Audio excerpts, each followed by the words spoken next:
要是嫌这法子慢，那就听老子的，用夺气大法，修真界弱肉强食，损人利己是天经地义。啊！仙人法术。这是即墨老人今日来求你，你这榆木哥反师，还请少主帮我徒儿报仇。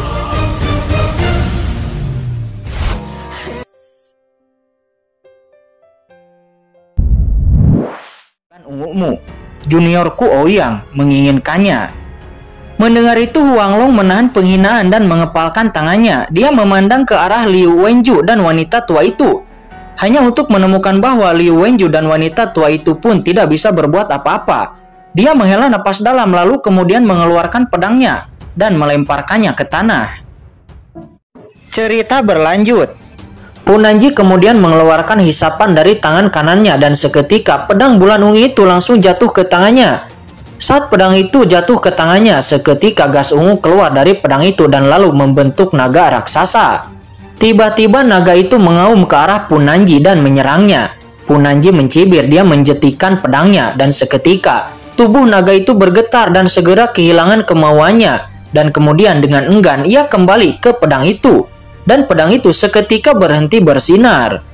Liu Wenju dan wanita tua itu saling memandang dan menghela napas dalam. Dia berkata, "Baik, semua murid Sekte Heng Yue, dengarkan perintahku. Ikuti aku turun gunung." Setelah mengatakan itu, dia melihat sekeliling Sekte Heng Yue dan menghela napas dalam lagi sebelum pada akhirnya melayang ke udara. Punanji kemudian menyipitkan matanya lalu berkata, "Sekte Xuandao saya akan merekrut lebih banyak murid.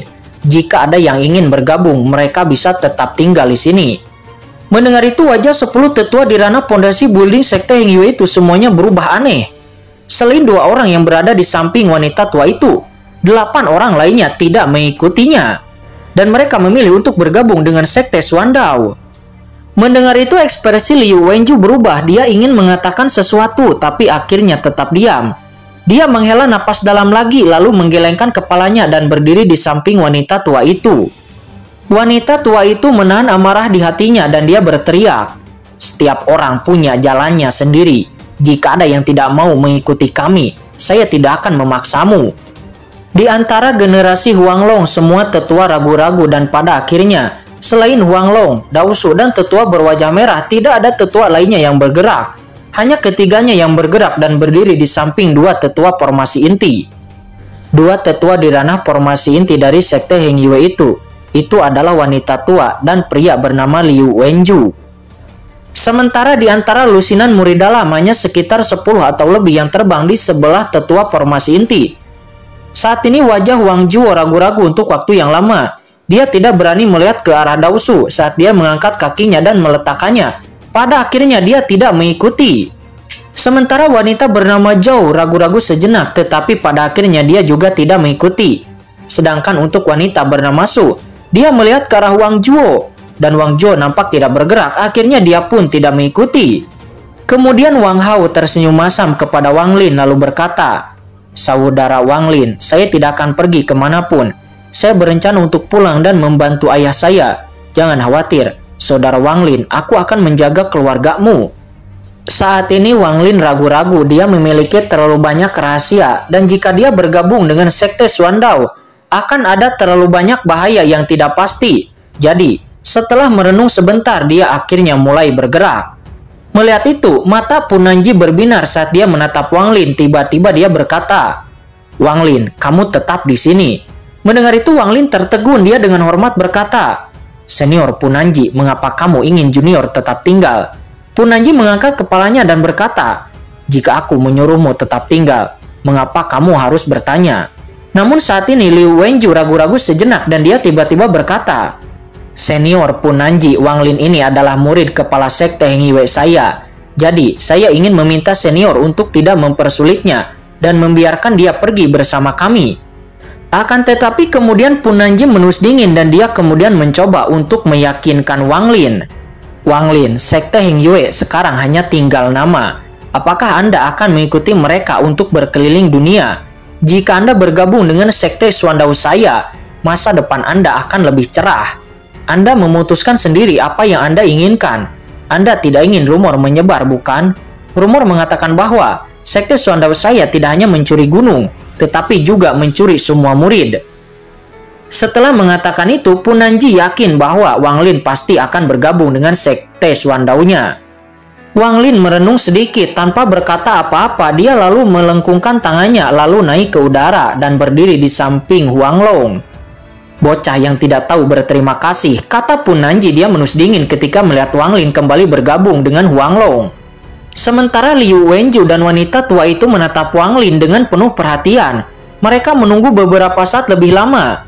Tetapi setelah melihat semua murid Sekte Heng Yue-nya dengan kepala tertunduk dan menyatakan kebergabungannya dengan Sekte Suandao, wanita tua itu menghela napas dalam, lalu berkata, "Baiklah, ayo pergi." Dengan jatuhnya kata-kata wanita tua itu, dia terbang ke kejauhan. Sementara 10 orang lainnya mengikutinya dengan ekspresi pahit. Orang-orang dari Sekte Heng Yue mengikuti dua tetua di ranah formasi inti itu dan terbang menjauh dari Sekte Heng Yue seperti anjing yang kehilangan rumah. Sepanjang jalan tidak ada yang mengucapkan sepatah kata pun selain rasa marah. Mereka juga diliputi rasa kehilangan.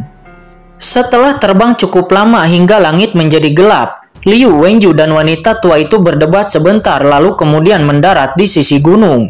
Wanita tua itu menghela napas dalam. Dia melihat orang-orang di sekitarnya. Selain dua tetua di ranah pondasi building, semua orang hanya berada pada tahap kondensasi Qi. Hanya ada 4 orang dari generasi Huang Long dan 12 orang dari generasi Wang Lin. Dia tersenyum pahit dan memaksa dirinya untuk tetap tenang. Kalian tidak boleh berkecil hati hanya karena Sekte Heng Yue telah menghadapi bencana ini. Banyak hal selalu berubah di dunia kultivasi. Hari ini dia mencuri gunung Sekte Heng Yue dari kita. Tapi begitu aku dan leluhur Liu Wenju menerobos ranah Naschen Soul, kami akan dapat mengambilnya kembali, kata wanita tua yang bernama leluhur Wang itu.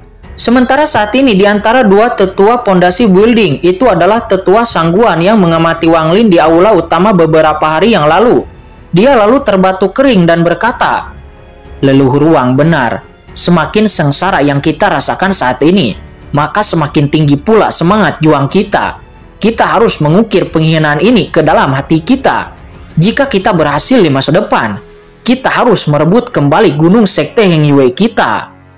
Salah satu penatua di ranah pondasi building lainnya nampak wajahnya dipenuhi dengan kekhawatiran ketika dia melihat murid-murid yang tersisa lalu berkata, "Ketika bencana datang, semua orang terbang ke arah yang berbeda dan memilih bergabung dengan Sekte Suandao.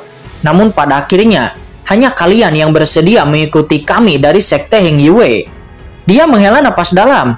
Di antara murid-murid dalam yang mengikuti, selain saudara Zhang dan Lu Song, Wang Lin tidak mengetahui nama satupun di antara mereka, tetapi mereka tampak familiar. Wanita tua itu kemudian mengatakan bahwa setelah ini, mereka akan melakukan pelatihan tertutup dalam 100 tahun sampai menerobos ranah Naschen Soul. Sangguan dan Song Yu, kalian berdua berjaga sementara saya dan leluhur Wang akan memulihkan energi spiritual. Setelah pulih, kami bisa membawa kalian semua untuk bergerak lebih cepat, kata leluhur Liu Wenju. Segera Sangguan dan Song Yu melakukan apa yang diperintahkan, sementara leluhur Liu dan leluhur Wang lalu mengeluarkan beberapa botol batu giok hijau, lalu kemudian perlahan-lahan memulihkan energi spiritualnya. Saat ini Huang Long menyentuh tas penyimpanannya dan melihat ke arah Sekte Heng Yue dengan ekspresi melankolis. Di samping Daosu kemudian berkata, "Kepala sekte, akan ada saatnya kita akan merebut kembali gunung Sekte Heng Yue." Ya, itu benar kepala sekte. Sekte Suandao ternyata memiliki seorang ahli di ranah jiwa yang baru lahir. Tidak melawan itu adalah logis. Tidak perlu merasa menyesal dengan hal seperti itu. Dunia kultivasi selalu seperti ini. Dulu ketika Sekte Heng Yue kita masih kuat, kita juga melakukan hal yang sama. Mendengar itu, Huang Long diam-diam menghela napas dalam, tetapi dia tidak mengucapkan sepatah kata pun. Sementara saat ini, Wang Lin duduk bersila di sudut. Dia memandangi gunung Heng Yue. Semua ini terjadi terlalu cepat dan dia masih dalam keadaan shock. Tetapi, dia lebih mengkhawatirkan kedua orang tuanya. Setelah merenung sejenak, Wang Lin masih belum bisa mengesampingkan kekhawatirannya. Dia takut murid-murid dari Sekte Suandao akan mencari orang tuanya untuk membalas dendam. Memikirkan hal ini, cahaya dingin muncul di mata Wang Lin. Meskipun dia tidak ingin membunuh orang, akan tetapi jika mereka ingin menyakiti orang tuanya, dia tidak akan keberatan untuk membunuh mereka. Mendengar gumaman Wang Lin itu, si Tunan kemudian berkata, "Wang Lin, ini memang cara yang benar. Kamu seharusnya sudah seperti ini sejak lama. Itu hanya membunuh orang, apa masalahnya?" Akan tetapi kemudian Wang Lin berkata kepada si Tunan, "Membunuh orang bukanlah solusi untuk masalah ini. Jika saya membunuh satu, maka akan ada yang lain.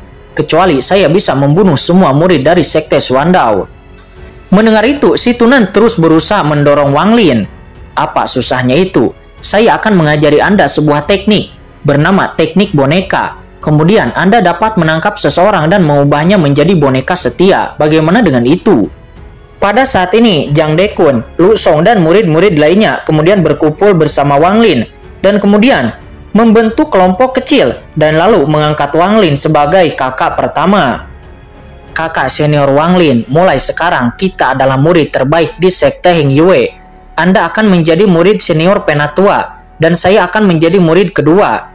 Dan Zhang Dekun akan menjadi murid ketiga dan Wang Dasan akan menjadi murid keempat. Mulai sekarang, kita harus berbagi pengalaman dan membentuk kelompok," kata Lu Song.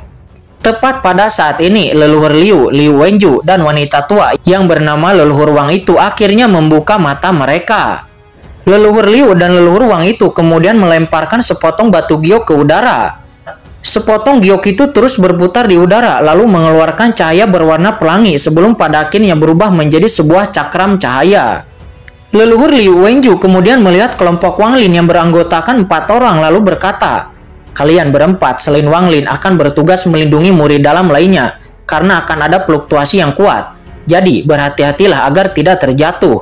Juga Wang Long dan kalian bertiga, kalian masing-masing akan bertanggung jawab atas 2 murid lainnya," kata leluhur Wang. Setelah membuat pengaturan itu, segera mereka semua menaiki cakram. Cakram cahaya itu mulai naik ke udara lalu terbang ke kejauhan dengan kecepatan yang sangat cepat. Kecepatan cakram ini beberapa kali lebih cepat daripada pedang terbang.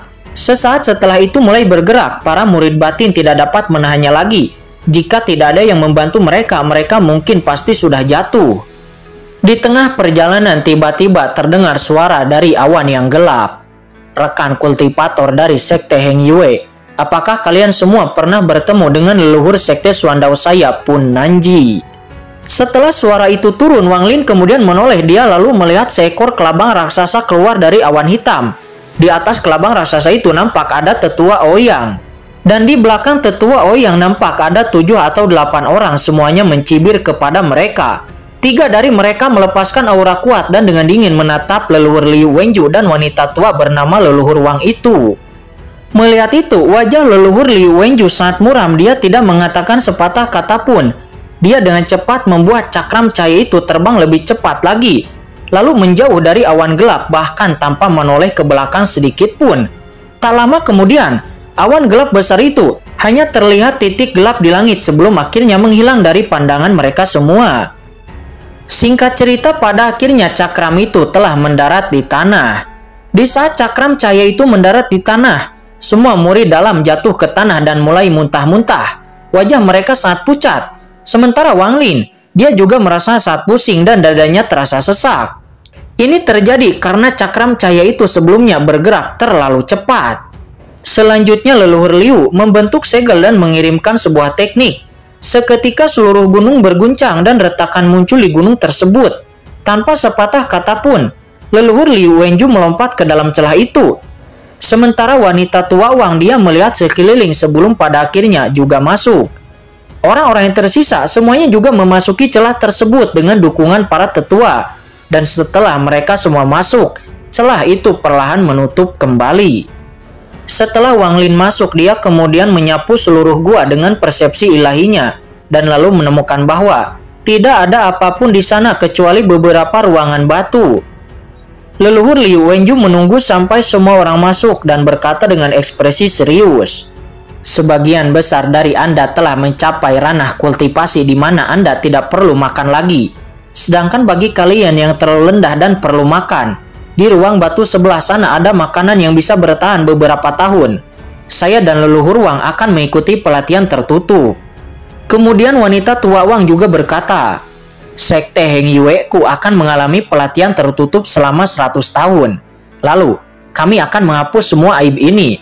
Mulai sekarang, jika ada murid yang membutuhkan bantuan untuk mencapai ranah berikutnya, mereka bisa mendapatkannya dari para tetua. Untuk abad berikutnya, kecuali ada peristiwa besar, tidak ada murid yang diperbolehkan pergi. Sementara kalian, kelompok Huanglong yang terdiri dari 3 orang, kalian juga harus mengikuti pelatihan tertutup dan mencoba menerobos ranah pembangunan pondasi sesegera mungkin. Mendengar itu, Huanglong dan 2 lainnya mengangguk setuju. Sementara, tatapan leluhur Liu Wenju menyapu murid-murid batin lalu berkata, Lu Song, kamu bertanggung jawab atas semua murid batin. Sedangkan kamu, Wang Lin, ikuti aku. Aku akan mengatur tempat khusus untukmu. Sementara wanita tua Wang, dia berkata kepada Wang Lin, Wang Lin, jika Anda memiliki pertanyaan, Anda dapat datang dan bertanya kepada kami kapan saja. Mendengar itu, Wang Lin ragu-ragu sejenak lalu berkata, murid memiliki satu permintaan yang saya harap nenek moyang akan menyetujuinya. Katakan, kata wanita tua Wang itu. Wang Lin mengangkat kepalanya dan berkata, murid ingin keluar sekali. Mendengar itu, wanita tua Wang seketika menolaknya. Anda harus fokus mencapai kultivasi ranah pondasi building dulu. Kamu tidak bisa keluar. Murid harus keluar untuk melakukan sesuatu. Setelah murid selesai, murid bisa fokus untuk kultivasi. Kata Wang Lin, dia tetap kekeh ingin keluar. Wanita tua Wang itu menatap Wang Lin dengan tajam. Dia hendak berbicara akan tetapi kemudian leluhur Liu Wenju menariknya dengan hangat dan berkata, Wang Lin, leluhur Wang mengkhawatirkan keselamatanmu di luar. Tapi, bisakah kamu memberitahuku apa yang akan kamu lakukan di luar? Mendengar itu, Wang Lin tertegun lalu dia berkata dengan jujur, murid sudah bertahun-tahun tidak bertemu dengan orang tuanya. Dan pelatihan tertutup ini mungkin akan berlangsung sangat lama. Jadi, saya ingin pulang dan melihat orang tua saya terlebih dahulu. Mendengar itu, Liu Wenju merenung sebentar. Dia dan wanita tua Wang saling berpandangan. Kemudian pada akhirnya, dia memutuskan. Oke, cepat pergi dan cepat kembali. Sepotong batu giok ini dapat menerima satu pukulan dari seorang ahli di ranah formasi inti. Gunakan hanya saat hidup Anda dalam bahaya. Wang Lin terkejut, dia segera mengambilnya dan menyimpannya ke dalam tas penyimpanannya. Ini adalah teknik untuk membuka formasi di sini, ingatlah dengan baik. Kata leluhur Liu Wenju, dia kemudian mengeluarkan sepotong batu giok lainnya. Lalu kemudian dia masuk ke ruangan untuk pelatihan tertutupnya bersama leluhur Wang. Setelah mengucapkan selamat tinggal kepada semua orang, Wang Lin kemudian menggunakan teknik tersebut untuk membuka formasi. Wang Lin menarik napas dalam-dalam lalu melompat keluar gua. Setelah meninggalkan gua, Wang Lin tidak berhenti, tetapi dia melompat ke udara, mengaktifkan teknik tarik-menarik di sekitar tubuhnya, dan terbang melesat ke depan. Wang Lin, kamu akhirnya pergi. Apakah kamu berencana untuk kembali? Kata si Tunan. Saya tidak akan kembali dalam waktu yang dekat. Setelah saya menyelesaikan masalah di rumah, saya punya rencana sendiri. Kata Wang Lin. Jika tebakanku benar, setelah kamu memberikan elemen kayu yang cukup kepada mutiara penentang surga, kemampuanmu untuk memperlambat waktu juga akan meningkat pesat. Jika kamu memberikan elemen kayu, sekarang 10 kali lipat, tetapi kalau elemen kayunya terisi di mutiara, mungkin itu akan menjadi 100 kali lipat. Bayangkan jika kamu bisa memperlambat waktu di dunia mimpi sampai 100 kali lipat, pada saat itu kecepatan kultivasimu akan meningkat pesat. Kata si Tunan. Saat keduanya berbicara, Wang Lin terbang dengan kecepatan yang sangat cepat. Dia meninggalkan jejak merah di belakangnya. Setelah sehari, Wang Lin memasuki pegunungan selatan Sekte Heng Yue. Namun karena Wang Lin takut menarik perhatian, jadi dia sedikit melambat. Dan pada hari kedua, Wang Lin akhirnya tiba di desa kecilnya. Dari kejauhan, Wang Lin melihat desa kecilnya itu terlihat sama seperti sebelumnya. Saat ini Wang Lin berdiri di pintu masuk desa. Dia menatap rumahnya sendiri. 5 tahun telah berlalu dalam sekejap mata, tetapi dia masih bisa dengan jelas merasakan tatapan penuh harapan orang tuanya. Dia sedikit ragu-ragu, tetapi dia tidak masuk. Dia akhirnya mengitari desa sebentar, lalu menemukan tempat untuk duduk dengan pohon di depannya dan menyembunyikan sosoknya. Karena Wang Lin tidak yakin apakah orang-orang dari Sekte Xuandao akan datang untuk membunuh orang tuanya sebagai bentuk balas dendam padanya. Jadi, sebelum dia menyelesaikan masalah ini, dia tidak ingin pulang dan dia hanya memperhatikan desa dari kejauhan.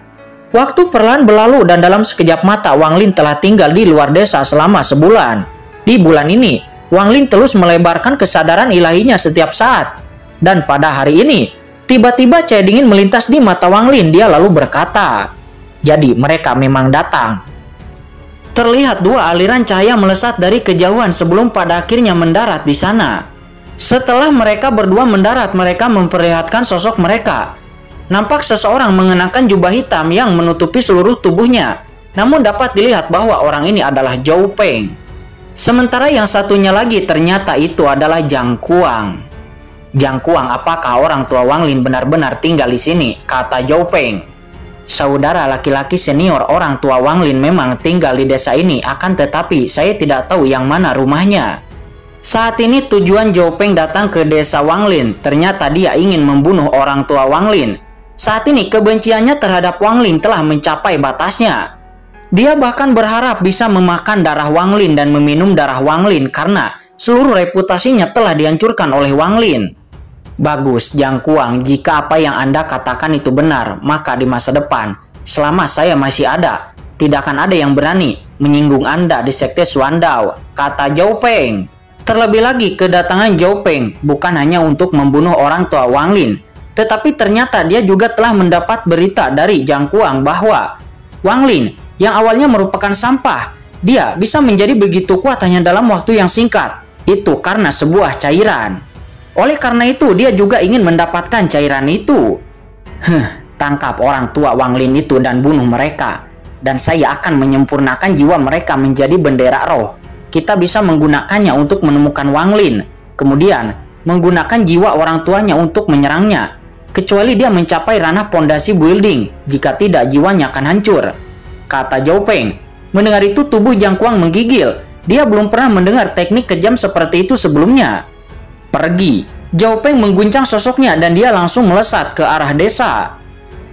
Saat ini di kejauhan mendengar semua itu, niat membunuh memenuhi mata Wang Lin. Ini pertama kalinya dia ingin membunuh seseorang. Si Tunan segera berteriak, "Benar, bunuh mereka semua. Kamu terlalu lemah sekarang, tetapi jika kamu cukup kuat, kamu harus membunuh jalan menuju Sekte Xuandao itu dan bunuh mereka semua." Ini adalah pertama kalinya Wang Lin tidak menentang gagasan si Tunan. Dia kemudian menggerakkan sosoknya dan langsung mengejar ke arah Jiang Kuang.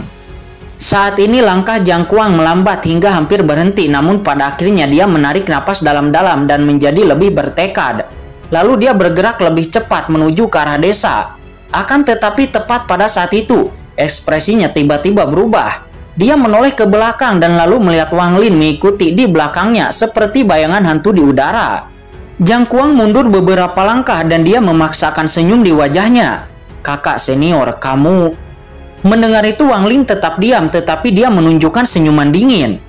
"Kakak senior, aku..." Ketika Jiang Kuang melihat ekspresi Wang Lin, jantungnya berdetak kencang. Dan dia mundur beberapa langkah sambil meletakkan tangannya di tas pegangannya. "Jiang Kuang, apakah kamu tidak mencari rumahku? Itu di sana," kata Wang Lin. Dia menunjuk ke arah rumahnya. Seketika jantung Jiang Kuang berdebar kencang. Dia kemudian jatuh ke tanah. Dia berlutut dengan wajah penuh rasa malu, lalu berkata, "Kakak senior, saya salah. Ini salah Zhou Peng. Dia yang memaksaku." Namun di saat itu, Jiang Kuang tiba-tiba mengeluarkan sepotong batu giok. Dan seketika sepotong batu giok itu tiba-tiba berubah menjadi pedang terbang. Dan pedang terbang itu langsung menusuk ke arah Wang Lin. Di saat yang sama, sebuah potongan kayu hitam muncul. Lalu kemudian itu berubah menjadi cambuk. Muncul di tangan Jiang Kuang. Dan itu langsung diayunkan ke arah Wang Lin. Jiang Kuang bahkan tidak menunggu untuk melihat hasilnya. Dia langsung melarikan diri dari sana. Melihat itu, ekspresi mengejek muncul di wajah Wang Lin. Dia lalu mengaktifkan teknik ketertarikannya dan langsung mengelilingi tubuhnya. Dan di saat yang sama, teknik atraksi juga dirilis oleh Wang Lin. Dan seketika, dua bayangan tangan langsung menghantam Jiang Kuang. Seketika Jiang Kuang tertahan di udara dan dia benar-benar tidak bisa melarikan diri. Saat ini, niat membunuh memenuhi mata Wang Lin. Dengan suara pecah, leher Jiang Kuang tertekuk. Saat kemudian, keputusasaan muncul di mata Jiang Kuang. Setelah lehernya tertekuk, darah keluar dari mulut Jiang Kuang. Dan setelah Wang Lin melepaskan teknik atraksinya, tubuh Jiang Kuang itu jatuh ke tanah. Tubuh Jiang Kuang itu menghejang sesaat sebelum pada akhirnya itu benar-benar terdiam dan mati. Saat Jiang Kuang meninggal, pedang terbang itu bergetar dan kembali menjadi sepotong batu giok. Wang Lin mengambil batu giok itu dari udara, adapun cambuk hitam itu juga kehilangan dukungannya dan lalu berubah kembali menjadi potongan kayu hitam yang juga kemudian diambil oleh Wang Lin. Setelah Wang Lin mengambil tas penyimpanan Jiang Kuang, dia lalu menggunakan teknik bola api untuk membakar tubuh Jiang Kuang sampai tidak tersisa. Setelah itu, Wang Lin kemudian bergegas menuju tempat di mana Zhou Peng berada. Saat ini, Zhou Peng yang berada di depan, dia diam-diam mengutuk Jiang Kuang karena sangat lambat mengikutinya. Dia hendak pergi untuk melihat apa yang terjadi kepada Jiang Kuang, akan tetapi ketika itu ekspresinya tiba-tiba berubah. Zhou Peng merasakan fluktuasi energi spiritual dari desa. Saat dia hendak memeriksanya, dia merasakan niat membunuh yang kuat bergerak dengan cepat ke arahnya. Zhou Peng terkejut, dia lalu bergumam, siapa yang telah membunuh Jiang Kuang? Kehadiran Jiang Kuang telah hilang sama sekali, artinya dia memang telah mati. Namun sebelum Zhou Peng bisa memikirkannya lebih jauh, Wang Lin tiba-tiba muncul di pandangannya. Ekspresi Zhou Peng seketika berubah drastis. Tanpa bisa berkata-kata, dia lalu berbalik dan lari. Dia mengutuk di dalam hatinya, "Oh Jiang Kuang, Anda hampir membuat saya terbunuh. Kenapa Wang Lin tiba-tiba kembali?" Saat ini, mata Wang Lin terlihat dingin ketika dia melihat Zhou Peng ingin melarikan diri. Namun, hari ini Wang Lin bertekad untuk membunuh Zhou Peng. Wang Lin kemudian membungkus dirinya dengan teknik atraksi dan lalu mengejar Zhou Peng. Di depan, Zhou Peng bahkan tidak berniat untuk menoleh ke belakang. Dia lalu mengeluarkan pedang terbangnya dan menyapu melesat sangat cepat menuju ke puncak sekte Heng Yue. "Kamu tidak akan bisa melarikan diri." Suara Wang Lin terdengar di telinga Zhou Peng, itu seperti suara bisikan kematian yang menyebabkan rambut Zhou Peng berdiri.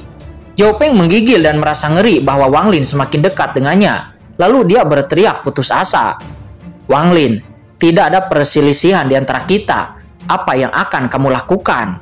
Mendengar itu, Wang Lin tersenyum dingin. Dia lalu berkata, "Tidak ada perselisihan di antara kita. Anda sendiri mengetahuinya dengan baik. Zhou Peng, hari ini kamu akan mati." Zhou Peng mengatupkan giginya dan dia memaksa pedang terbangnya untuk terbang dengan kecepatan ekstrim. Dia berpikir, selama dia mencapai sekte Heng Yue, tidak peduli seberapa kuat Wang Lin tidak akan bisa membunuhnya. Saat ini mata Wang Lin berbinar, dia lalu mengaktifkan teknik ketertarikan dan lalu meraih ke arah Zhou Peng. Melihat itu, Zhou Peng telah berjaga-jaga terhadap tangan penangkap naga selama ini. Ketika tangan penangkap naga datang ke arahnya, dia terbang mendekati tanah. Dia hampir menghindari teknik tersebut. Tubuhnya aman, akan tetapi pedangnya sedikit terhantam, menyebabkan dia sedikit berputar di udara. Wajah Zhou Peng menjadi gelap. Setelah dia menstabilkan sosoknya, dia kemudian melanjutkan pelariannya. Saat ini Wang Lin mulai gugup. Teknik atraksinya hanya memiliki jangkauan tertentu. Dan begitu Zhou Peng melewati jarak itu, kekuatan tekniknya berkurang banyak. Wang Lin mulai khawatir, dia mungkin tidak bisa menangkap Zhou Peng sebelum Zhou Peng kembali ke sekte tersebut.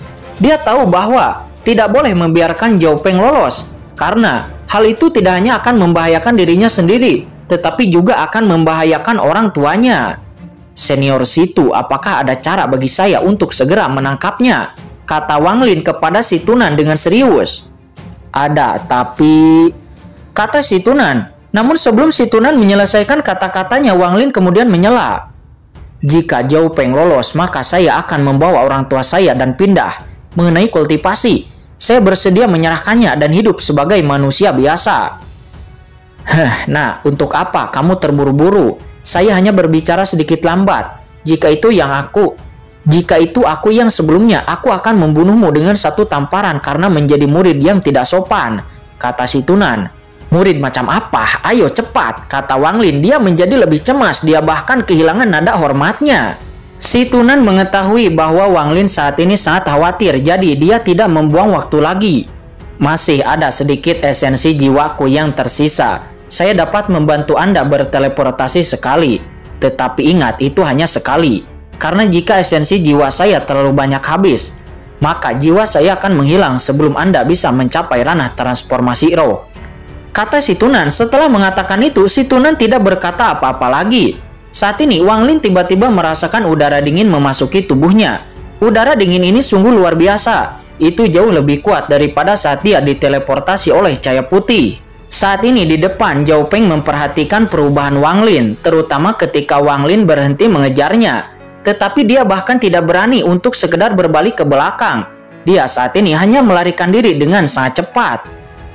Di belakang, tubuh Wang Lin berubah menjadi patung es. Si Tunan kemudian berteriak, "Jaga pikiranmu tetap tenang, aku akan berteleportasi." Tiba-tiba pusaran gelap berputar di seluruh tubuh Wang Lin, dan dalam sekejap mata tubuh Wang Lin menghilang. Persepsi ilahi Zhao Peng telah terkunci kepada Wang Lin selama ini. Ketika Wang Lin tiba-tiba menghilang, Zhao Peng tercengang. Bahkan sebelum dia dapat memahami apa yang baru saja terjadi, sebuah titik-titik hitam muncul di depannya. Segera, titik-titik hitam itu berubah menjadi pusaran hitam. Dan dari pusaran hitam itu, sesosok tiba-tiba keluar. Itu adalah Wang Lin. "Kamu tidak bisa lari," kata Wang Lin. Zhao Peng seketika terkejut, wajahnya menjadi pucat. Dia mengatupkan giginya dan lalu mengeluarkan seteguk cahaya hijau.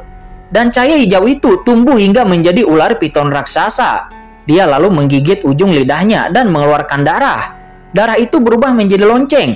Dia membunyikan lonceng itu, dan seketika ular piton itu semakin membesar. Kemudian ular piton itu langsung mengibaskan ekornya ke arah Wang Lin.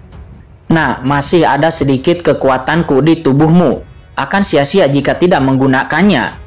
Saya akan meminjam tubuh Anda dan menunjukkan salah satu teknik saya yang terkenal," kata si Tunan. Setelah mengatakan itu, cahaya biru tiba-tiba muncul di tubuh Wang Lin.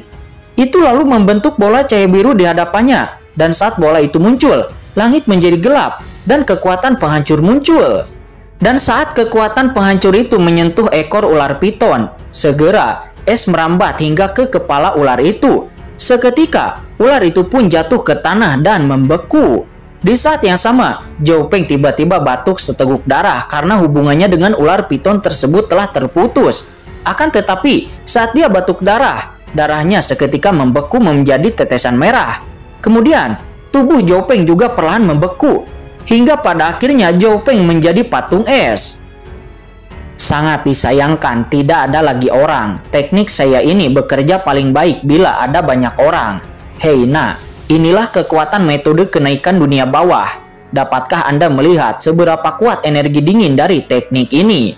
Kata si Tunan. Kemudian Wang Lin bergerak. Dia lalu menangkap tubuh Zhao Peng yang membeku. Tanpa berhenti, Wang Lin bergegas meninggalkan gunung Heiyue. Setelah Wang Lin menemukan tempat terpencil, dia lalu meletakkan tubuh Zhao Peng yang membeku ke samping dan lalu bertanya kepada si Tunan, "Apakah Zhao Peng sudah mati?" Si Tunan kemudian menjawab, "Anak kecil ini belum mati, tetapi dia sudah dekat dengan kematian. Jika Anda ingin dia mati lebih cepat, Anda cukup memecahkan kebekuan esnya, dan maka dia pasti akan mati." Mendengar itu, mata Wang Lin berbinar. Setelah merenung beberapa saat, Wang Lin berkata, "Sebelumnya, kamu bilang kamu akan mengajariku teknik boneka. Ajari aku teknik itu sekarang." Mendengar itu, si Tunan tertawa. Dia sangat senang dengan apa yang dikatakan Wang Lin. Dia belum memberitahu Wang Lin seperti apa teknik boneka itu atau dari mana asalnya. Karena sebenarnya teknik boneka ini adalah teknik iblis. Dia mengira Wang Lin kurang memiliki niat membunuh. Dengan kurangnya niat membunuh, bahkan jika Wang Lin memiliki 10 nyawa, itu tidak akan cukup untuk bertahan hidup di dunia kultivasi. Si Tunan telah berusaha keras untuk mengubah sifat Wang Lin, dan sepertinya dia saat ini akhirnya berhasil. Si Tunan sangat senang. "Teknik boneka ini harus kamu lakukan. Saya akan memberitahu Anda cara melakukannya setelah Anda menemukan gua terpencil," kata si Tunan dengan gembira. Selanjutnya Wang Lin meraih Zhao Peng. Dia mencari-cari sampai pada akhirnya dia menemukan sebuah gua yang terpencil, lalu masuk ke dalam gua itu. "Saya akan melepaskan esnya sekarang." Zhao Peng berada dalam kondisi hampir mati. Anda harus membuka tubuhnya, mengeluarkan organ dalamnya, dan mulai memurnikannya, kata si Tunan. Apa? Keluarkan organ dalamnya dan sempurnakan. Ini, kata Wang Lin. Dia sedikit terkejut dan ragu-ragu. Ini adalah langkah penting dalam membuat boneka. Jika Anda tidak dapat melakukannya, maka saya tidak dapat membantu Anda, kata si Tunan. Dia lalu bergumam di dalam hatinya. Nah, kamu belum pernah melihat darah, jadi bagaimana kamu bisa haus darah? Teknik boneka ini sebenarnya tidak terlalu rumit. Namun, ini adalah kesempatan bagus untuk sedikit membuka mata. Nah, kamu pasti akan menjadi anggota sekte iblisku. Kamu tidak bisa menghindarinya. Setelah bergumam, si Tunan dengan cepat berteriak, saya akan menghilangkan esnya. Anda punya waktu setengah jam, jadi jangan buang waktu. Pikirkan tentang apa yang akan dia rencanakan untuk dilakukan kepada kedua orang tuamu. Dengan jatuhnya suara si Tunan itu, es di sekitar Zhou Peng dengan cepat mencair dan berubah menjadi cahaya biru. Lalu, cahaya biru itu kembali masuk ke dalam mutiara penantang surga. Wang Lin ragu-ragu sejenak. Dia berpikir jika masalah ini tidak diselesaikan sekarang, pasti akan ada lebih banyak masalah di masa depan. Dia menggertakkan giginya dan lalu melambaikan tangannya ke tubuh Zhou Peng untuk membelah perutnya. Namun yang aneh adalah tidak ada darah yang menetes. Sambil menekan rasa mualnya, Wang Lin mengikuti arahan yang diberikan oleh si Tunan padanya. Dia lalu membentuk beberapa segel di tangannya, dan persepsi ilahinya juga sangat terfokus. Setengah jam kemudian akhirnya Wang Lin telah berhasil. Akan tetapi Wang Lin tidak bisa menahan muntahnya dan dia langsung keluar gua lalu muntah-muntah. Melihat itu, si Tunan tertawa. Bagus, langkah pertama ini sudah selesai. Nah, langkah kedua ini adalah langkah yang paling penting. Anda harus mengelilingi tubuhnya dengan indera keilahian Anda dan memurnikannya selama 3 hari 3 malam. Setelah Anda melakukannya, boneka tersebut dianggap lengkap. Dan Anda hanya perlu melakukan beberapa teknik selama 3 hari itu. Dan saya akan menjelaskannya satu persatu. Jadi, dengarkan baik-baik. Saat ini wajah Wang Lin pucat. Namun saat dia mendengar kata-kata si Tunan, dia mengangguk dengan getir. Wang Lin kemudian menarik napas dalam-dalam dan kembali masuk ke gua. Singkat cerita, 3 hari telah berlalu. Wang Lin lalu meninggalkan gua dengan penuh keringat. Dan kemudian Zhou Peng nampak berjalan di belakang Wang Lin dengan mata yang berkabut. Zhou Peng, kamu kembali ke sekte Xuandao. Ikuti arahan saya dan bunuh semua orang yang ingin menyakiti saya. Juga lindungi orang tuaku. Suara Wang Lin sangat dingin, nampak penuh haus darah. Mendengar itu, Zhou Peng membungkuk dengan penuh hormat. Dia lalu bergerak melesat terbang menuju ke sekte Xuandao. Wang Lin memandang Zhou Peng. Setelah sekian lama, Wang Lin lalu bertanya, senior situ, akankah Punanji mengetahui identitas Zhou Peng? Si Tunan ragu-ragu sejenak lalu dia menjawab, sejujurnya ketika Anda membuat boneka itu, saya telah menaruh sebagian esensi saya di dalamnya. Jadi, jika seseorang di ranah jiwa yang baru lahir tidak memperhatikannya dengan cermat, mereka seharusnya tidak akan melihatnya. Selain itu, Punanji seharusnya selalu mengikuti pelatihan tertutup. Jadi kemungkinan dia mengetahuinya itu sangat rendah. Wang Lin merenung sejenak. Dia menggerakkan tubuhnya dan melesat seperti pelangi menuju ke arah desa. Dia tidak berhenti sama sekali dan terbang menuju rumahnya. Sebelum Wang Lin memasuki gerbang, dia lalu mendengar suara familiar datang dari dalam. Bocah kecil, bagaimana bisa ada orang yang menjadi tukang kayu seburuk kamu? Lihat saja. Ini bahkan tidak sebaik yang bisa dilakukan anakku. Ada percakapan di dalam. Ketika Wang Lin mendengar percakapan itu, dia tercengang. Dia segera mengirimkan persepsi ilahinya. Lalu dia tersenyum. Dia ingat orang ini. Itu teman bermainnya lah yang sering menyadap ayah Wang Lin untuk mengajarinya pertukangan. Wang Lin kemudian dengan lembut mendorong pintu hingga terbuka dan lalu berkata kepada sosok tua di halaman, "Ayah, Wang Lin sudah kembali." Mendengar suara itu, sosok tua itu gemetar. Dia segera menjatuhkan alat perkakas di tangannya, lalu dia menoleh dan melihat seorang pemuda berusia sekitar 20 tahun yang tampak persis seperti putranya. Ayah Wang Lin itu langsung melangkah maju ke arah Wang Lin dengan air mata di matanya. Sementara Wang Lin dia juga melangkah maju dan lalu memeluk ayahnya. Dia lalu menyeka air mata di wajah ayahnya dan lalu dia mengamati dengan cermat wajah yang dikenalnya itu. Wang Lin mundur beberapa langkah. Wang Lin kemudian berlutut di tanah dan berkata, Ayah, maaf, aku bukan anak yang baik, tidak berkunjung sama sekali dalam 5 tahun terakhir, kata Wang Lin. Itu benar-benar anakku, istriku, keluarlah, putra kita telah kembali, kata ayah Wang Lin itu seraya menarik Wang Lin dan memandang Wang Lin dengan senyuman di wajahnya. Sesaat kemudian seorang wanita tua keluar dari rumah. Dia menatap Wang Lin, lalu air matanya pun jatuh. Wang Lin naik dan berlutut di depan wanita itu dengan ekspresi kerinduan. Ibu, Wang Lin kembali untuk menemuimu, kata Wang Lin. Kamu, bagaimana kamu bisa begitu tidak berperasaan? Anda belum pernah kembali menemui kami sama sekali dalam 5 tahun terakhir. Apakah kami masih ada di hatimu? Dalam 5 tahun ini, ayahmu dan aku terus-menerus memikirkanmu. Saat ibunya Wang Lin itu berbicara, dia akhirnya memeluk Wang Lin dan mulai menangis. Anak kita adalah makhluk abadi, jadi wajar dia harus fokus dengan hal-hal yang lebih penting, kata ayahnya itu. Dia menenangkan ibunya Wang Lin. Selanjutnya keluarga kecil itu kemudian masuk ke dalam rumah. Malam itu, ibu Wang Lin membuat banyak makanan enak. Semua hidangan adalah makanan favorit Wang Lin. Mereka bertiga makan dan berbincang tentang perubahan yang terjadi selama 5 tahun terakhir ini. Wang Lin sebenarnya tidak perlu makan selama beberapa tahun terakhir. Akan tetapi, masakan ibunya itu berbau terlalu enak sehingga dia tidak bisa menolaknya. Selanjutnya ibu Wang Lin mengatakan bahwa dia akan mengenalkan Wang Lin kepada beberapa wanita di desa. Karena ibu Wang Lin itu benar-benar ingin Wang Lin segera menikah. Tentu saja mendengar itu Wang Lin menolak, akan tetapi seketika wajah ibunya berubah sedih. Lalu kemudian Wang Lin berkata, Bu, jangan khawatir, putramu ini pasti akan membawakanmu seorang menantu perempuan yang baik. Akhirnya wajah ibu Wang Lin itu tidak terlihat sedih lagi. Setelah makan malam, orang tua Wang Lin menanyakan pertanyaan yang tak ada habisnya. Dan hingga larut malam, sebelum pada akhirnya mereka bertiga tertidur. Namun dengan basis kultivasi Wang Lin saat ini, dia sebenarnya tidak perlu tidur sama sekali. Setelah berbaring di tempat tidurnya beberapa saat, Wang Lin kemudian duduk, lalu memandangi bulan di luar jendelanya. Dia melambaikan tangan kanannya, mengambil labu, lalu meminumnya. Jumlah energi spiritual yang dibutuhkan untuk menerobos ranah pembangunan pondasi terlalu besar. Sudah waktunya untuk mulai mengumpulkan embun, kata Wang Lin. Dia bergumam kepada dirinya sendiri.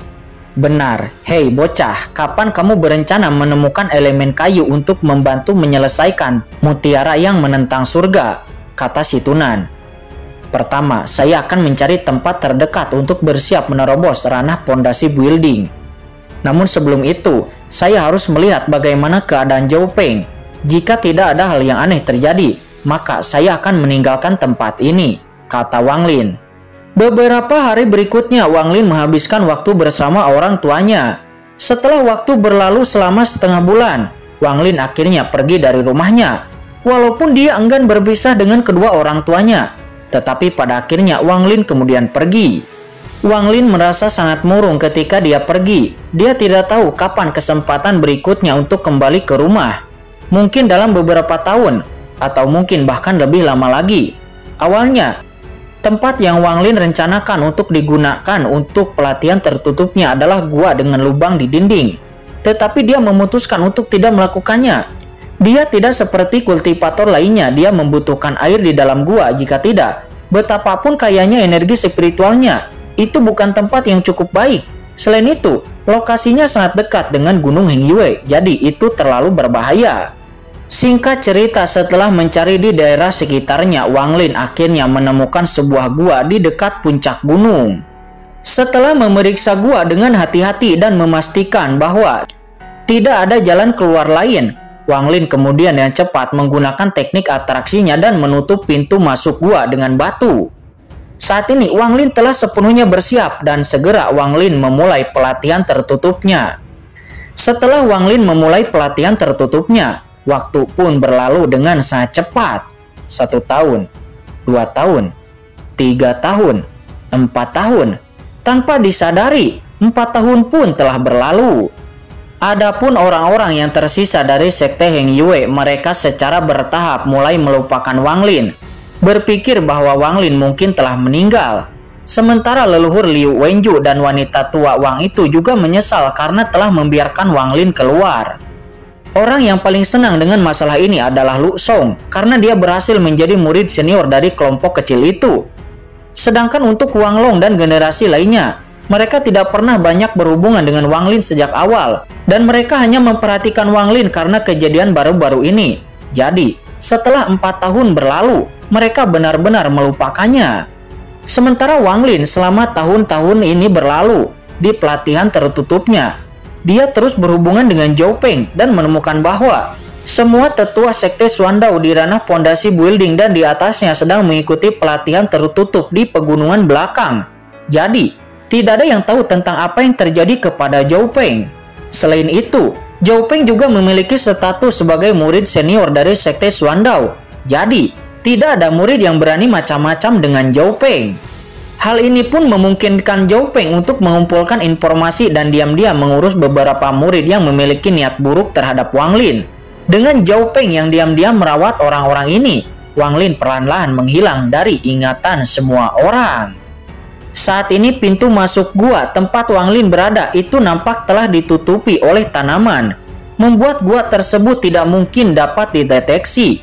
Dalam 4 tahun terakhir, pintu masuk gua telah menjadi tempat berkumpulnya berbagai hewan. Beberapa bahkan duduk di luar pintu masuk dan bercocok tanam. Pada suatu hari, 2 cahaya lampu berwarna pelangi terbang menuju ke arah gua Wang Lin berada. Nampak itu adalah 2 laki-laki dan 1 perempuan. 1 laki-laki nampak adalah seorang pria parubaya yang mengenakan pakaian hitam. Tubuhnya berhenti di udara dengan pedang terbang hijau di bawahnya. Pedang itu mengeluarkan aura dingin yang akan menimbulkan ketakutan kepada orang lain. Dan di samping pria parubaya itu, berdiri seorang gadis muda. Gadis itu sangat menarik dan suaranya sangat jernih. Kakak ketiga, kamu harus membantuku menemukan makhluk roh kristal. Persaingan untuk memasuki gunung belakang akan segera tiba. Dan saya membutuhkan makhluk roh kristal kayu yang bagus untuk disempurnakan menjadi roh pedang. Dengan roh pedang itu, aku pasti akan menang. Kata gadis itu. Jika Wang Lin melihat gadis ini, dia akan menganggapnya sangat familiar. Karena ternyata ini adalah gadis bernama Su yang diam-diam jatuh cinta kepada Wang Zhuo. Dan gadis ini nampaknya telah tumbuh dari seorang gadis sekarang menjadi seorang gadis remaja yang cantik.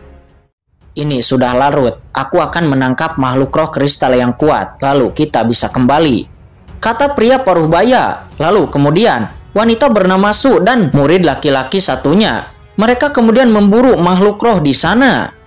Pria parubaya itu segera menyebarkan persepsi ilahinya dan menemukan 7 hingga 8 makhluk roh kristal dan mulai mengamati mereka. Tepat pada saat itu, semua binatang yang sedang berkultivasi itu tiba-tiba mulai bergerak. Seolah-olah ada sesuatu yang telah mengejutkan mereka. Beberapa bahkan mulai mengaum.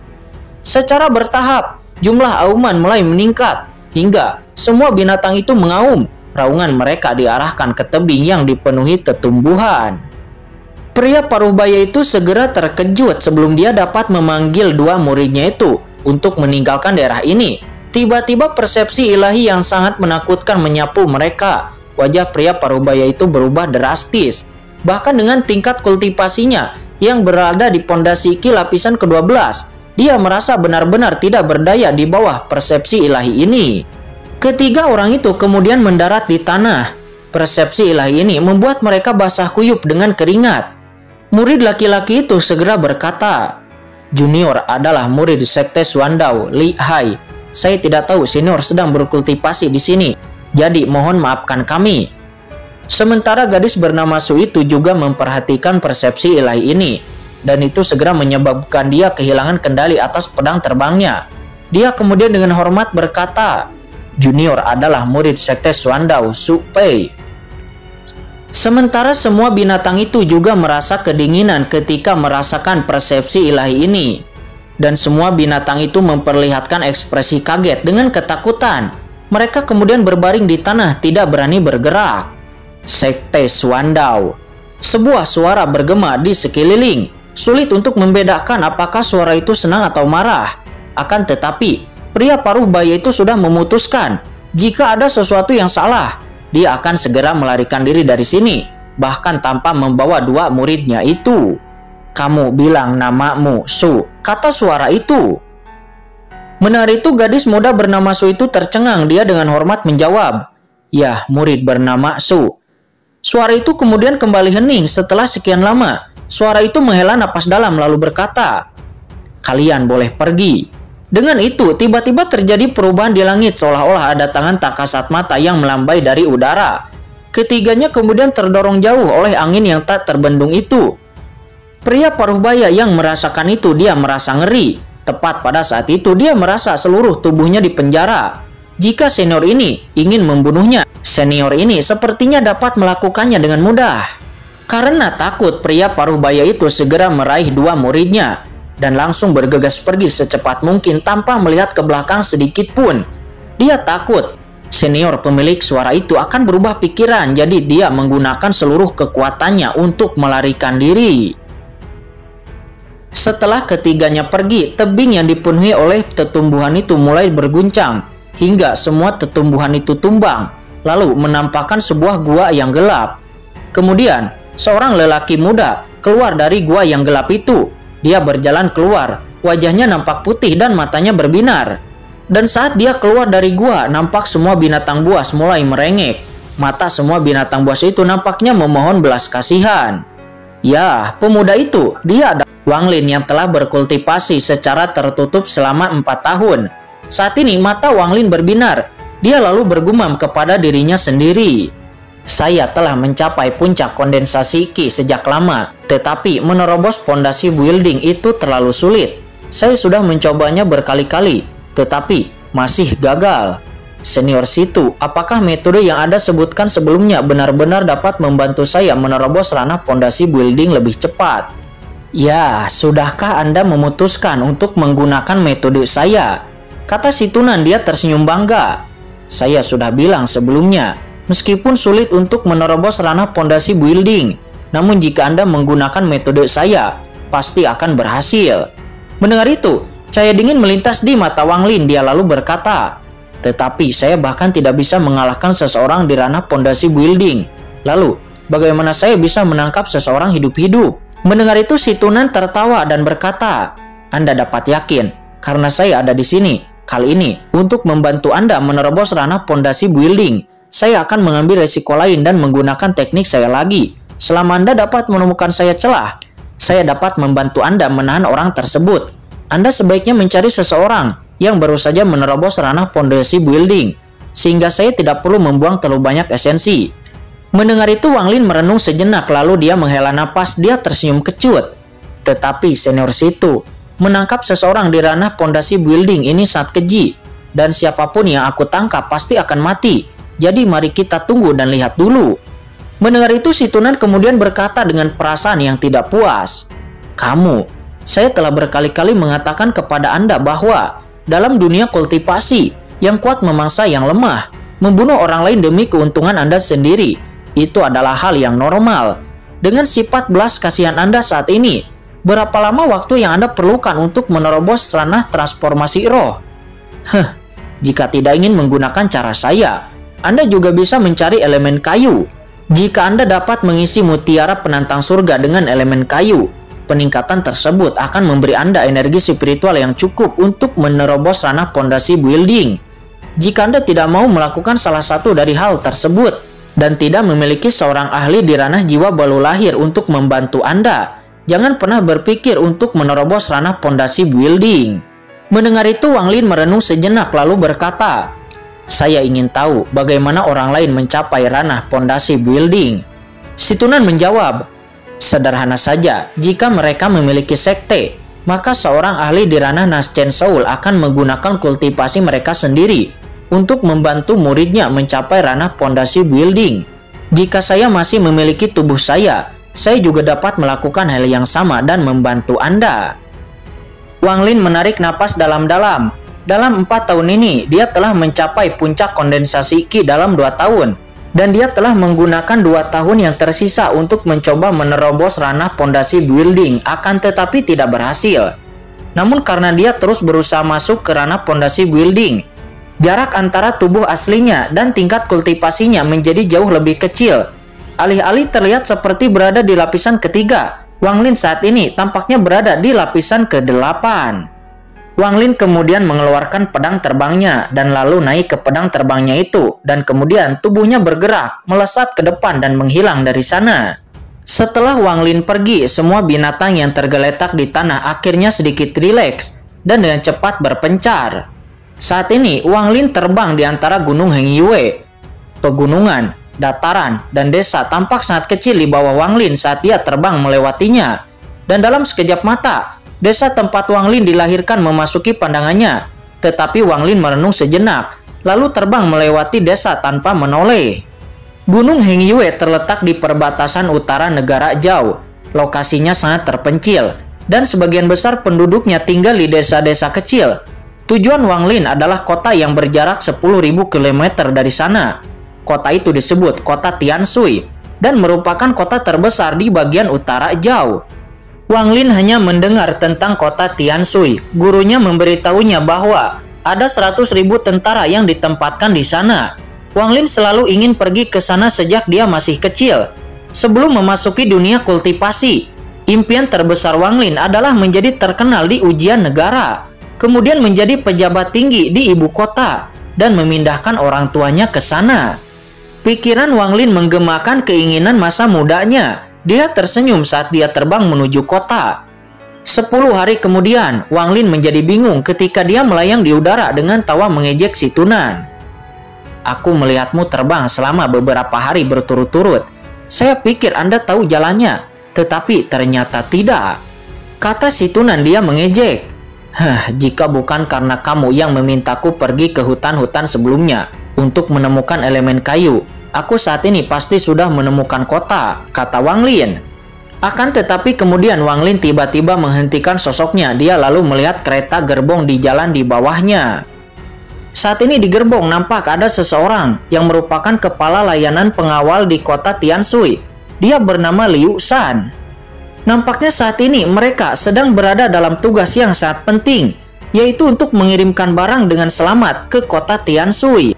Sesaat kemudian, kelompok gerbong yang dipimpin oleh Liu Shan itu memfokuskan pandangannya dan melihat sesosok tubuh tiba-tiba berdiri di depan gerbong mereka.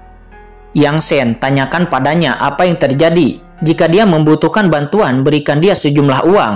Bagaimanapun semua orang mengalami masa-masa sulit, kata Liu Shan. Segera seorang penjaga yang bernama Yan Shen diperintahkan untuk menanyai orang yang berada di depan gerbong mereka. Ya, sedangkan orang yang berada di depan gerbong mereka ternyata itu adalah Wang Lin.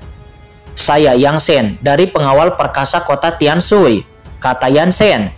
Mendengar itu, tatapan Wang Lin mengamati Yang Shen. Dia menggenggam tangannya dan berkata, "Saya sedang mencari arah ke kota Tianshui. Aku minta maaf jika aku mengganggumu." "Tidak masalah, kota Tianshui tidak jauh dari sini.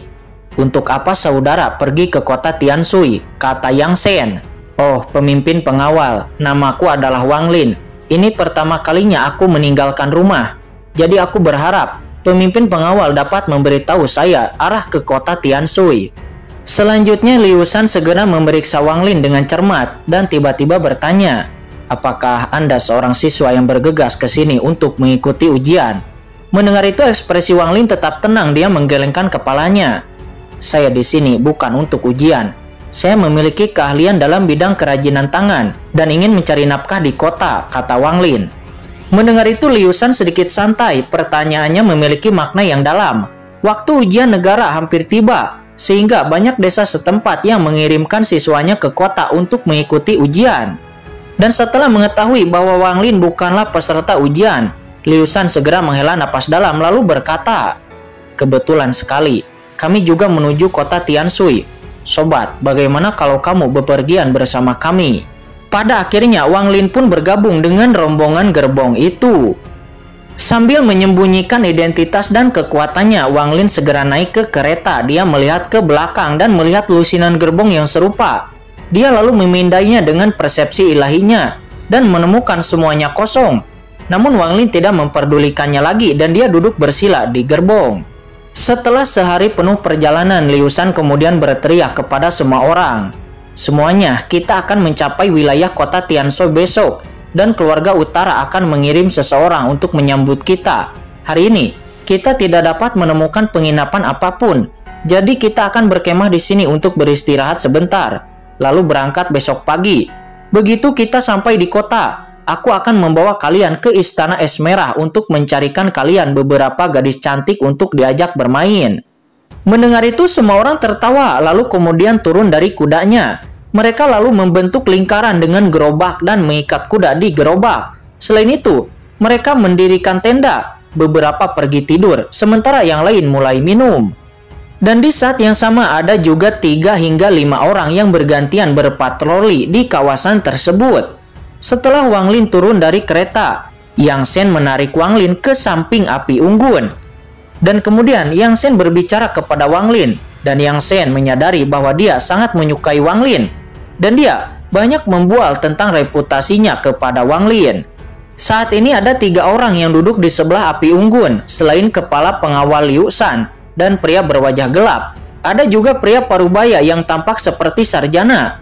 Dia mengenakan jubah biru, kulitnya pucat, dahinya lebar, tetapi matanya menampakkan cahaya yang cerdas. Dan diketahui bahwa sarjana parubaya ini memiliki kemampuan meramal nasib yang sungguh luar biasa. Wang Lin kemudian dengan hati-hati memandang pria parubaya sarjana itu. "Tuan, Anda penuh energi dan mata Anda berbinar terang. Anda jelas orang yang sangat cerdas," kata Wang Lin kepada pria parubaya sarjana itu. Sarjana parubaya itu menatap Wang Lin dengan terkejut dan berkata, "Sepertinya adik laki-laki sama denganku. Saya melihat adik laki-laki itu terlihat seperti seorang sarjana, tetapi menyembunyikan seekor naga di dalamnya. Masa depanmu tidak terbatas." Mendengar itu Wang Lin tersenyum dan berkata, "Guru di desa saya juga berbicara tentang ramalan. Setelah mendengarkan sebentar, saya juga belajar sedikit." Diketahui bahwa sarjana parubaya itu bernama Tuan Wang. "Tuan Wang, periksa punyaku juga. Saya sudah semakin tua. Apakah saya akan beruntung dengan pernikahan?" kata pria berwajah gelap. Dan diketahui pria berwajah gelap itu bernama Liu Lau. Setelah menghitung Liu Lau, kemudian Tuan Wang berkata, "Liu Lau, ada bencana berdarah di masa depanmu. Jika kamu bisa melewatinya, kamu akan menikah 3 bulan setelah kejadian tersebut," kata Tuan Wang. "Sebuah bencana, tidak masalah. Kami para pengawal hidup dalam bahaya, jadi menghadapi pertempuran berdarah adalah hal yang wajar," kata Liu Lau. Tuan Wang itu kemudian mengalihkan pandangannya ke Yang Shen dan ekspresinya berubah juga, lalu dia berkata, "Aneh, mengapa Anda juga memiliki sinar berdarah yang melambangkan bencana?"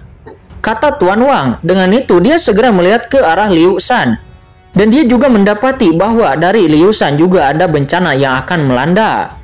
Ada yang tidak beres. Teknik yang diturunkan oleh keluarga saya ini tidak pernah salah. Liu Lau, kamu juga memiliki tanda bencana berdarah. Dengan penemuan itu, Tuan Wang segera berdiri dengan ekspresi serius dan memandang orang-orang di sekitarnya. Wajahnya menjadi sangat serius.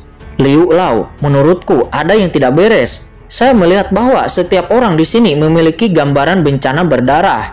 Ini bukan suatu kebetulan," kata Tuan Wang. Mendengar itu mata Liu Shan seketika menyipit, dia lalu melihat sekeliling. "Tuan Wang, apakah Anda bermaksud mengatakan bahwa kita akan segera menghadapi bencana berdarah?" kata Liu Shan. "Ya benar," kata Tuan Wang. Dia mengangguk. Kemudian matanya tertuju kepada Wang Lin. Dia tertegun. Dia dengan hati-hati memandang Wang Lin, dan ekspresinya tiba-tiba berubah. Wajahnya memerah, dan dia mengeluarkan seteguk darah. Wajahnya menunjukkan ekspresi ketakutan. Dia menunjuk ke arah Wang Lin dan berkata, "Kamu." Segera Liu Shan dan kelompoknya tercengang. Mereka belum pernah melihat Tuan Wang bertingkah seperti ini. Dia diam-diam menjauh beberapa langkah dari Wang Lin dan bertanya, "Tuan Wang, bagaimana dengan adik kecil ini? Apakah dia juga akan menghadapi bencana berdarah itu karena kita?" Saat ini ekspresi Wang Lin tetap tenang. Dia memandang Tuan Wang itu, tetapi dia tidak mengucapkan sepatah kata pun. Namun kemudian suara malas situnan terdengar di telinganya. "Bayi kecil ini menarik sekali. Teknik meramal nasibnya cukup bagus. Jika berbicara tentang orang normal, dia dapat melihat tanda-tanda masa depan mereka. Tetapi ketika dia ingin melihat masa depan kami para kultivator, itu seperti berjuang di dalam air. Dan saya sebelumnya mengirimnya beberapa kenangan tentang saya yang memusnahkan sebuah sekte. dan dia tidak dapat mengatasinya lagi. Saat ini hanya dalam satu tarikan napas Tuan Wang itu penuh dengan keringat. Pandangannya terhadap Wang Lin tidak lagi netral tetapi dipenuhi dengan rasa takut. Tuan Wang itu mungkin menyadari bahwa Wang Lin itu adalah makhluk abadi. Dia telah tumbuh dengan mempelajari teknik meramal, jadi dia tahu bahwa makhluk abadi itu ada. Dan dia juga tahu bahwa dia tidak boleh terlibat dengan makhluk abadi atau dia akan mati. Liu Shan mengerutkan kening dan hendak berbicara, akan tetapi di saat itu terdengar sebuah teriakan, disertai dengan sebuah kepala yang terbang melintasi area tersebut dan mendarat di tanah. Kepala itu berguling sebelum pada akhirnya berhenti.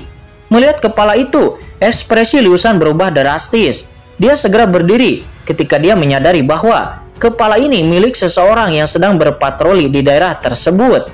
Semua penjaga di bawah komando Liu Shan itu segera mengeluarkan senjata mereka masing-masing. Dan sesaat kemudian, sebuah tawa terdengar. Tawa itu terdengar dari kejauhan, diikuti dengan suara tawa itu. Kemudian segera, puluhan pria berpakaian hitam muncul di sana. Liu Shan, berikan kami barang itu dan kami akan segera pergi dari sini. Kalau tidak, tidak ada yang akan meninggalkan tempat ini hidup-hidup. Kata seorang lelaki kurus dan tua. Dia keluar dari kelompok pria berpakaian hitam itu. Saya pikir itu siapa? Ternyata itu kamu. Kata Liu Shan. Dia sepertinya mengetahui identitas pihak lain. Liu Shan, tidak perlu mengatakan hal-hal yang tidak perlu. Pengawal perkasa Anda secara resmi pergi untuk melakukan pengiriman, tetapi diam-diam membawa kembali ginseng berusia 500 tahun. Jika Anda menyerahkannya, Anda semua akan aman. Jangan biarkan hal seperti itu membahayakan hidupmu. Kata pria berpakaian hitam itu. Mendengar itu, Liu Shan mengerutkan kening. Dia memandang orang-orang di sekitarnya dan berpikir, bagaimana orang ini mengetahui bahwa saya menyembunyikan ginseng? Tampaknya ada orang dalam yang telah berkhianat. Hanya kamu, apakah kamu mampu? Kata Liu Shan yang mencibir. Liu Shan, saya mungkin tidak bisa mengalahkanmu, tetapi bos kami akan bertindak secara pribadi, dan saat itu kamu pasti mati. Kata orang berpakaian hitam itu. Keluarkan ginsengnya atau kamu akan mati. Sebuah suara terdengar dari kejauhan disusul dengan sebuah bola api seukuran kepalan tangan yang terbang ke dalam lingkaran gerbong. Bola api yang sangat panas itu langsung menghantam salah satu anggota pengawal. Bahkan sebelum pengawal itu sempat berteriak, dia dibakar sampai mati. Pada saat itu semua orang yang mengawalnya tercengang. Beberapa dari mereka bahkan kehilangan senjatanya dan menjatuhkannya ke tanah. Itu immortal, makhluk abadi, teknik abadi. Kata pria berwajah gelap di samping Liu Shan itu. Dia dulu pernah mengikuti tes untuk masuk ke sebuah sekte ketika dia masih kecil, akan tetapi dia gagal. Namun dia memasuki dunia seni bela diri. Ujian itu tertanam dalam di benaknya. Jadi, ketika dia melihat bola api itu, dia langsung menyadari bahwa itu adalah makhluk abadi. Tentu saja bos kita adalah makhluk abadi. Mengapa Anda tidak segera menyerahkan ginseng itu kepada kami? Kata pria berpakaian hitam itu. Dia berkata dengan bangga. Segera semua anggota pengawal di bawah komando Liu Shan, mata mereka menunjukkan teriakan minta tolong. Jika itu adalah orang normal, mereka akan memiliki keberanian untuk bertarung. Akan tetapi, ini adalah makhluk abadi. Semua penjaga pengawal kehilangan keinginan untuk bertarung. Sementara Liu Shan, dia memperlihatkan ekspresi pahit. Dia hendak berbicara, akan tetapi 3 bola api nampak muncul di udara dan itu mengancam hidupnya. Saat ini wajah Wang Lin berbinar dan dia menjadi sangat tertarik dari tampilan bola apinya. Orang yang melemparkan bola api itu kemungkinan memiliki kultivasi di ranah kondensasi Qi lapisan ketiga. Apa itu? Kata Wang Lin. Dia bergumam. Dia terkejut. Orang tersebut berusia sekitar 20 tahunan dan berada di puncak lapisan kedua. Dan sepertinya itu hampir menembus lapisan ketiga. Wajah pemuda itu muram dan dipenuhi bekas luka, akan tetapi pandangan pertama Wang Lin melihat pemuda itu, dia merasa sangat familiar. Saat ini Liu Shan dan yang lainnya benar-benar tidak punya kekuatan untuk melawan. Lalu kemudian tanpa daya dia mengeluarkan sebuah kotak kecil dan meletakkannya di tanah. Kotak itu kemudian terangkat ke udara. Namun kotak itu tidak terbang ke arah orang-orang berpakaian hitam, tetapi terbang ke tangan Wang Lin. Kurang ajar, kamu sangat berani. Kata pria berpakaian hitam itu yang bernama Song Xing. Tindakan Songxing segera menyebabkan kelompok Liu Shan menjadi bingung. Tetapi Liu Shan tidak menghentikan Songxing. Semua orang kemudian juga memfokuskan pandangannya kepada Wang Lin. Akan tetapi Wang Lin mengabaikan semua orang. Dia lalu membuka kotak itu dan melihat ginseng yang sangat layu. Tubuh ginseng ini sangat kecil, namun memiliki akar yang tak terhitung jumlahnya. Dan juga ada jimat kuning pada ginseng itu yang menutupi energi spiritual di dalamnya. Setelah melihat ginseng itu, Wang Lin kemudian menghela napas dan berkata, "Kamu bertemu dengan seorang teman lama dan kamu bahkan tidak mau keluar untuk menyapa." Suara Wang Lin jatuh segera. Seorang pemuda berwajah dingin keluar dari hutan. "Kami menyapa bos," kata kelompok pria berpakaian hitam itu. Dia memberi hormat kepada pemuda yang keluar dari hutan itu. Pemuda itu bahkan tidak melihat sedikit pun ke arah pria-pria berbaju hitam itu, tetapi pandangannya tertuju lurus kepada Wang Lin. Setelah melihat Wang Lin, ekspresi pemuda itu benar-benar berubah. Akan tetapi di saat itu tiba-tiba seorang pria parubaya turun dari langit dan mendarat di sana. "Jiang Hu, apakah kamu mengenal orang itu?" kata pria parubaya itu. Ternyata pemuda yang sebelumnya itu adalah Jiang Hu. Jiang Hu kemudian berkata dengan hormat, "Guru, murid tidak mengenal orang ini." Saat ini ekspresi Wang Lin tetap tenang. Dia mengirimkan persepsi ilahinya, tetapi kemudian tertegun karena Wang Lin menemukan bahwa pria parubaya ini telah mencapai ranah puncak kondensasi Ki lapisan ke-15. "Rekan kultivator, apakah Anda mengenal murid saya?" kata pria parubaya itu seraya tersenyum. Ekspresi Wang Lin tidak berubah sama sekali. Dia lalu berkata, "Jadi bagaimana jika saya mengenalnya? Dan bagaimana jika saya tidak mengenalnya?" Mendengar itu pria parubaya tercengang. Dia memandang Wang Lin. "Tidak ada bedanya meskipun Anda hanya berada di lapisan ke-8. Jika saya meminum darah Anda, itu masih akan meningkatkan kultivasi saya sedikit." Mendengar gurunya mengatakan itu, wajah Jiang Hu tiba-tiba berubah. Dia segera menghadap pria parubaya itu dan berkata, "Guru, orang ini adalah teman masa kecil saya. Jadi tolong ampuni dia."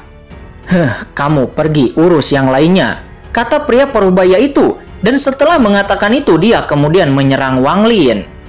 Pada akhirnya, pertarungan Wang Lin dan pria parubaya itu pun tidak dapat dihindarkan.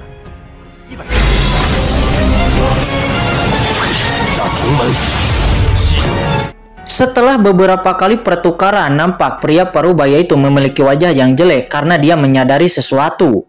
Apa ini? Mata pria parubaya itu menyipit. Dia memandang Wang Lin dan berkata, "Sepertinya kamu tidak hanya berada di lapisan ke-8. Namun, bahkan jika kamu berada di ranah pondasi building, kamu tidak akan bisa lolos hidup-hidup dari pedang terbangku." Dengan jatuhnya kata-kata pria parubaya itu, segera pria parubaya itu menunjuk dengan jarinya. Sementara matanya menunjukkan ekspresi serius. Dia melambaikan tangannya, dan pedang terbang itu terbang kembali dan memasuki sarungnya lagi. Cahaya dingin melintas di mata Wang Lin. Ini adalah pertama kalinya Wang Lin bertarung dengan seseorang yang memiliki tingkat kultivasi yang sama dengannya. Meskipun tingkat kultivasi mereka sama, namun lawan jelas memiliki harta magis yang lebih kuat. Selanjutnya pertarungan pun kembali dilanjutkan. Wang Lin! Setelah beberapa kali pertukaran lagi, Wang Lin saat ini benar-benar jatuh ke dalam kondisi kritis. Kemudian Wang Lin tanpa ragu-ragu langsung mengeluarkan sebuah batu gio kuno dari tas penyimpanannya. Gio kuno ini sebenarnya adalah harta penyelamat hidup yang diberikan oleh leluhur Liu Wenju kepada Wang Lin waktu itu. Segera setelah batu giok itu dikeluarkan, tiba-tiba sebuah simbol-simbol berbaris dari batu giok itu, dan total ada 9 simbol. Melihat itu, ekspresi pria parubaya itu akhirnya berubah dan dia berkata, Ini adalah harta karun inti." Wang Lin telah belajar dari si Tunan apa itu harta karun inti. Itu adalah harta karun yang dibuat oleh seseorang di ranah formasi inti. Jika seseorang di ranah jiwa yang baru lahir membuat harta karun, maka itu disebut harta karun jiwa yang baru lahir. Saat ini, pria parubaya itu dengan cepat menunjukkan ekspresi ketakutan. Dia lalu melambaikan tangannya dan meraih pedangnya. Saat ini, setelah melihat harta karun yang dibuat oleh ahli formasi inti, pria parubaya itu benar-benar kehilangan minatnya untuk bertarung. Dan dia sekarang hanya ingin melarikan diri dari sini. Akan tetapi bagaimana mungkin Wang Lin bisa membiarkannya melarikan diri? "Rekan kultivator, saya orang tua, murid Jimo," kata pria parubaya itu. Akan tetapi sebelum dia selesai berbicara, simbol emas muncul di hadapannya. Simbol pertama menempel di dadanya. Dadanya dengan cepat ambruk, menyebabkan dia menyemburkan seteguk darah. Dan simbol kedua segera menyusul setelahnya. Dan setelah simbol ketiga diluncurkan ke arahnya, alhasil pria parubaya itu tidak bisa menahannya dan dia pun langsung mati di tempat. Wang Lin menarik napas dalam-dalam, dia menunjuk ke arah batu giok kuno itu dan tiba-tiba 3 simbol emas yang tersisa berhenti dan memasuki batu giok kuno lagi. Wang Lin kemudian dengan hati-hati memasukkan kembali potongan batu giok itu ke dalam tasnya. Sepotong batu giok ini awalnya hanya memiliki 1 serangan, namun dengan bantuan Situnan, dia berhasil membaginya menjadi 9 serangan. Setelah melakukan semua ini, Wang Lin menarik napas dalam-dalam, dahinya dipenuhi keringat. Ini adalah pertarungan paling kejam yang dia alami sejak dia mulai berkultivasi. Wang Lin kemudian mengambil harta milik pria parubaya itu, yaitu pedang terbang dan juga sarungnya, dan lalu memeriksanya. "Wang Lin, aku tidak bertindak sebelumnya bukan karena aku tidak mau, tetapi karena esensi Naschen Soulku ada batasnya. Jadi tidak bisa disia-siakan sembarangan. Ditambah lagi, Anda harus mengalami pertarungan hidup dan mati ini untuk membantu Anda tumbuh di masa depan," kata Situnan. Kali ini, suara Situnan terdengar serius. Mendengar itu Wang Lin mengangguk, dia tidak mengatakan sepatah kata pun. Lalu kemudian dia dengan penasaran memeriksa harta karun rampasannya. Situnan kemudian menjelaskan, "Pedang terbang ini sungguh aneh. Pria parubaya sebelumnya bahkan tidak bisa menunjukkan kekuatan penuhnya. Namun, harta karun yang sebenarnya di sini itu adalah sarung pedangnya." Ketika Wang Lin sedang memeriksa harta karun itu, tiba-tiba dia mendengar sebuah bisikan dari belakangnya. Dan lalu Wang Lin menoleh ke belakang. Ya, itu Jiang Hu, dia yang berkata. Setelah Jiang Hu melihat Wang Lin, dia terkejut.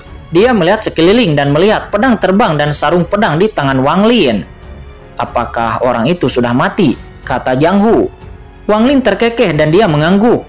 "Ya, Jiang Hu, apakah kamu bilang kamu tidak mengenalku sebelumnya karena orang ini?" kata Wang Lin. Jiang Hu kemudian dengan cepat menyentuh dadanya dan setelah merenung beberapa saat, dia lalu berkata, "Dia benar-benar sudah mati.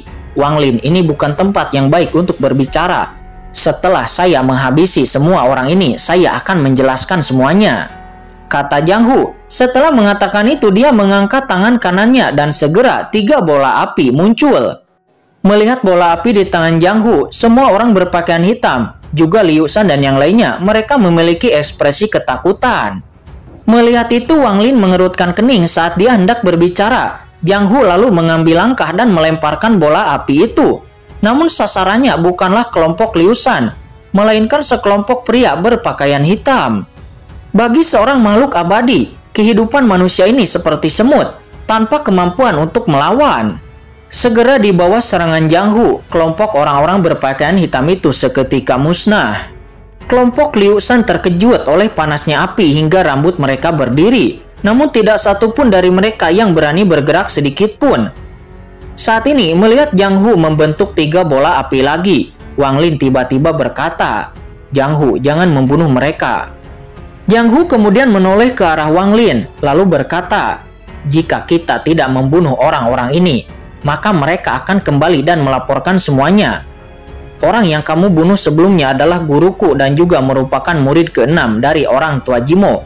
Dan jika orang tua Jimo itu mengetahui hal ini, akan sangat sulit bagi kita untuk lolos dari kematian." Di saat itu kemudian Tuan Wang berkata, "Dua makhluk abadi, kami berjanji tidak akan membicarakan ini kepada siapapun."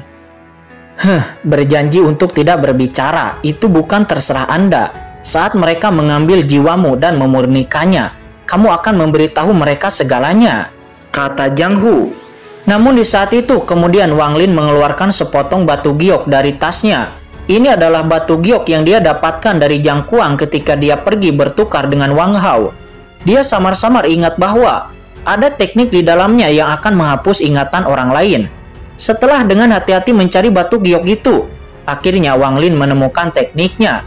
Wang Lin memeriksanya sekali dan menyimpan gioknya. Mata Wang Lin menatap kelompok itu dan bersinar biru. Segera cahaya biru itu memasuki mata mereka semua, dan mata mereka semua juga berbinar biru. Sebelum pada akhirnya, Liu Shan dan yang lainnya itu pingsan dan jatuh ke tanah.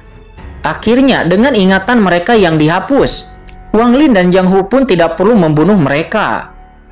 Setelah melakukan itu, Wang Lin dan Jiang Hu pergi dari sana.